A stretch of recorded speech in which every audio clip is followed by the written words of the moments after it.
Muito bem, um dia extraordinário. A gente começa aqui de volta no profeta Jeremias, agora o capítulo 28, na primeira leitura.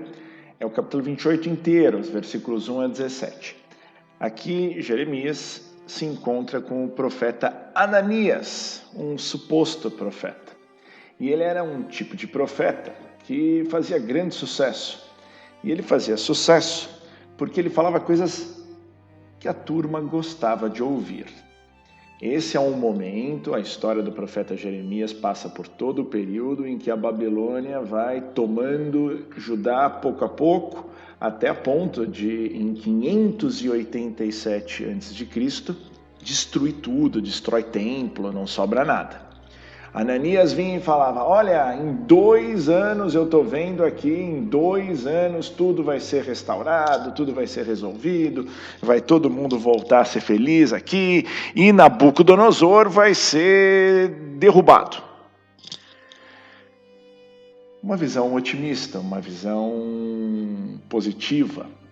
O ponto, pessoal, é que pouco importa se você é positivo ou otimista, o que importa é o que vem de Deus. As pessoas às vezes confundem Deus com otimismo, Deus com coisas positivas. Ah, se você tem Deus, tudo vai dar certo. Ah, se você tem Deus, tudo é bonito e bom. Pessoal, nem sempre é assim. E nem sempre é assim, não porque Deus não quisesse que fosse assim. É que nem sempre é assim porque é melhor para a gente que não seja assim. Ananias, só para vocês saberem, morre em 2 meses. Ele que em 2 anos disse que tudo ia voltar ao normal, em menos de 2 meses Ananias morre. E Jeremias continua insistindo. Pessoal, Israel, Judá, que é o reino que havia sobrado, vai cair e vai cair clamorosamente para Nabucodonosor. E cai mesmo. Salmo 118, ensinai-me a fazer vossa vontade. E aí a gente chega no Evangelho, o capítulo 14, ele é a exata continuação do Evangelho de ontem, em que Jesus multiplica os pães. Multiplicação dos pães aqui para essa conexão bíblica é um assunto caro, importante, quase intolerável interpretações materialistas. Não é um monte de pessoas que tiram o pãozinho da sua bolsa, um dá para o outro e no fim todo mundo fica feliz. Isso é um milagre de Jesus. Um Jesus que verdadeiramente, miraculosamente, é um sinal para aquele povo, multiplica os pães. A interpretação de que cada um pega o pouquinho que tem e divide e todo mundo é feliz, essa interpretação que o meu professor de história da 7ª série, ateu, dava para a passagem. Não um cristão verdadeiro. E aqui é a exata continuação da passagem. Jesus dispensa os apóstolos, manda eles voltarem, Jesus sobe para rezar. Isso aqui é uma coisa importante. Jesus chegou lá e continuava ali sozinho, e pediu, então, olha aqui, Jesus subiu ao monte para orar a sós. Primeiro ponto, Jesus é um cara que ora. A nossa noção de oração está longe da adequada. Jesus ora. Segundo ponto, quando deu às 3 da manhã, Jesus veio até os discípulos andando sobre o mar. É uma passagem conhecida, você já sabe. Pedro tenta ir e começa a afundar, a ponto de Jesus dizer para Pedro, homem fraco na fé, por que duvidaste? Muito bem, nesse ponto, pessoal, é que eu quero chamar a sua atenção. Tem 1 milhão de coisas que podem ser ditas nessa passagem, todas elas extraordinárias. A passagem é extraordinária e com certeza esse chamado de Jesus para Pedro, homem fraco na fé, por que duvidaste? É algo que deveria servir para a gente, é um paralelo para a gente.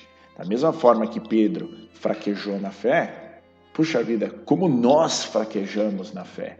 E a resposta que Jesus dá para Pedro é a mesma que ele dá para a gente. Fracos na fé, por que duvidaram? Só que, pessoal, tendo visto isso, eu gostaria de chamar a sua atenção para algo talvez maior que tem aqui dentro. e que às vezes passa batido. Esse algo maior é que, apesar de Pedro ter afundado e fraquejado na fé, e Jesus foi lá e teve que ajudá-lo, esse mesmo Pedro é o que fala. Olha aqui, versículo 28. Então Pedro disse, quando ele viu Jesus andando, ele viu alguém andando sobre a água. E Jesus vira e fala, coragem, sou eu, não tenhais medo. Olha o que Pedro fala, só Pedro fala. Ele fala o seguinte, Senhor, se és tu, manda-me ir a teu encontro caminhando sobre a água. Pessoal, esse é o versículo. Senhor, se és tu, manda-me ir a teu encontro caminhando sobre a água. Olhando só esse versículo, vamos destacar aqui algumas coisas para refletir.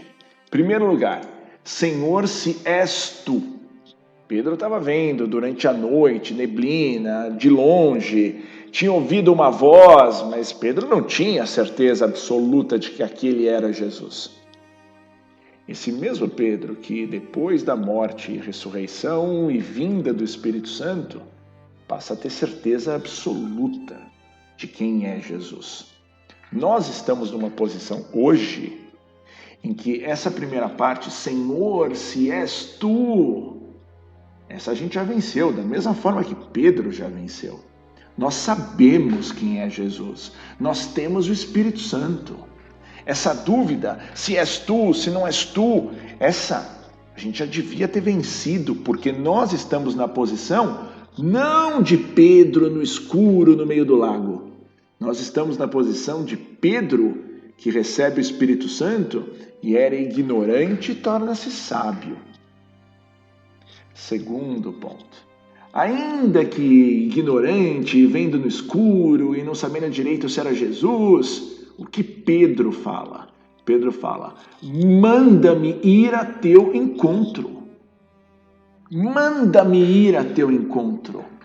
Em primeiro lugar, o interesse de Pedro, o desejo de Pedro em ir ao encontro de Jesus. E olha só que coisa espetacular. O próprio Pedro pede, olha, é você, Jesus, que tem que me mandar ir. Não adianta eu querer sair indo ao teu encontro, que eu vou nadando, eu vou voando. Não, manda-me ir. Você manda, eu obedeço. Você fala que eu tenho que ir, eu vou. Se você não me mandar, eu não vou. Nesse contexto, isso é tudo. E isso é tudo, porque aí vem o terceiro ponto do versículo. Porque não é ir andando como se você estivesse no seu quarto, saindo do banheiro e indo para a cama. É caminhando sobre a água. Caminhando sobre a água. Pessoal, eu queria que você refletisse. Nossa existência nesse mundo é quase como se nós estivéssemos o tempo todo caminhando sobre a água. É Jesus que tem que nos levar até Ele. O que nós precisamos fazer é tomar a decisão de falar, Jesus, manda-me ir a teu encontro. Manda-me ir a teu encontro. Para você falar esse tipo de coisa para Jesus, é porque, em primeiro lugar, você teve interesse, desejo, vontade de que Ele te mande fazer isso. E aí, Ele dará a ordem, como deu para Pedro. Vem!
Yerushalayim.